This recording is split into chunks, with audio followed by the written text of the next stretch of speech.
नमस्कार। ये आकाशवाणी चंडीगढ़ है। अब आप सुकीर्ति से प्रादेशिक समाचार सुनिए। तमिलनाडु के कलपक्कम में स्वदेशी रूप से डिजाइन और निर्मित प्रोटोटाइप फास्ट ब्रेड रिएक्टर ने परमाणु विखंडन श्रृंखला के स्वसंचालित स्तर पर पहुंचने की उपलब्धि हासिल कर ली है।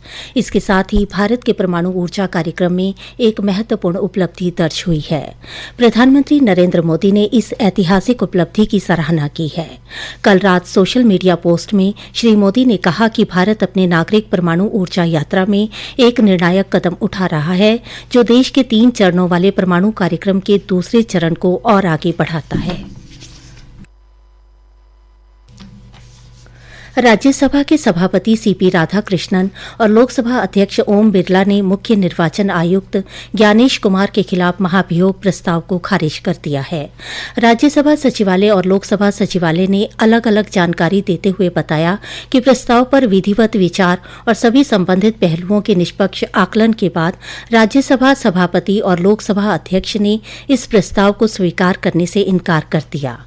यह पहली बार है जब विपक्ष ने लोकसभा और राज्यसभा दोनों सदनों में मुख्य निर्वाचन आयुक्त ज्ञानेश कुमार के खिलाफ महाभियोग का प्रस्ताव रखा था। पलवल अनाज मंडी में गेहूं की सरकारी खरीद सुचारू रूप से जारी है।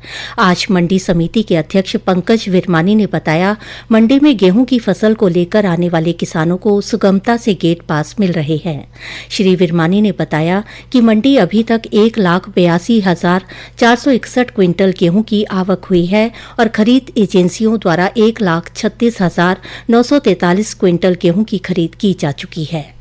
पलवल मंडी के अंदर 1,82,461 क्विंटल गेहूं आ चुका है और 1,36,943 एजेंसी ने खरीद चुकी है हमारे यहाँ से और 9,271 क्विंटल कल लिफ्टिंग हो चुकी है। तो लिफ्टिंग स्टार्ट होना सबसे बड़ा एक टफ काम होता है मंडियों के लिए। आज हमारे यहाँ पे 40 से 50 गाड़ी लगने की उम्मीद है। प्रशासन का भी पूरा सहयोग है पलवल मंडी के अंदर और हमारे धतीर मंडी और चांट मंडी में भी अच्छे से स्टार्ट हो चुकी है परचेज। नगर निगम पंचकुला के 160 करोड़ रुपए के गबन मामले में कल आरोपी स्वाति तोमर ने अपने वकील के साथ भ्रष्टाचार रोधी ब्यूरो के मुख्यालय में आत्मसमर्पण कर दिया। आरोपी के वकील नीरज ने कहा कि स्वाति तोमर ने सतर्कता विभाग के पुलिस अधीक्षक के समक्ष आत्मसमर्पण किया है। उसके खाते में 30 से 35 करोड़ रुपया आया था। उन्होंने कहा कि इस मामले में जो आरोपी गिरफ्तार किए गए हैं, उनके द्वारा ही उनके खाते में पैसे हस्तांतरित किए गए थे। स्वाति को विश्वास में लेकर इन्हें उप ठेकेदार बनाकर पैसे खाते में डाले गए थे। उन्होंने कहा कि स्वाति के खाते में जो भी पैसा आया 20 मिनट से ज्यादा नहीं रुका। जैसे ही पैसा आया उसके बाद दूसरे खाते में हस्तांतरित कर दिया गया।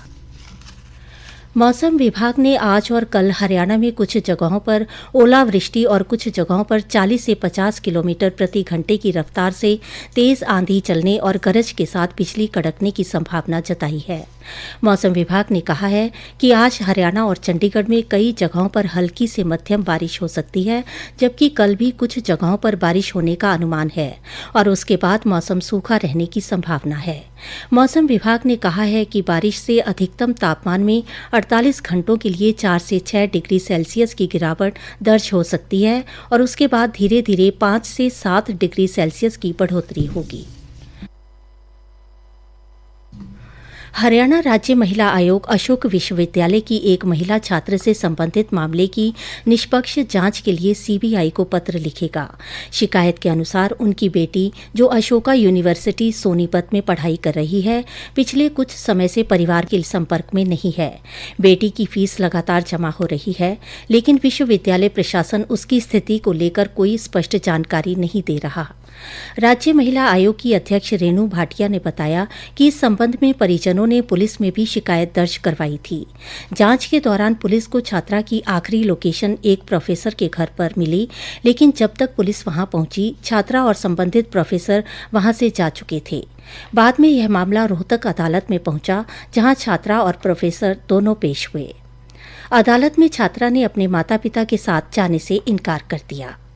इसी के साथ ही प्रादेशिक समाचार समाप्त हुए।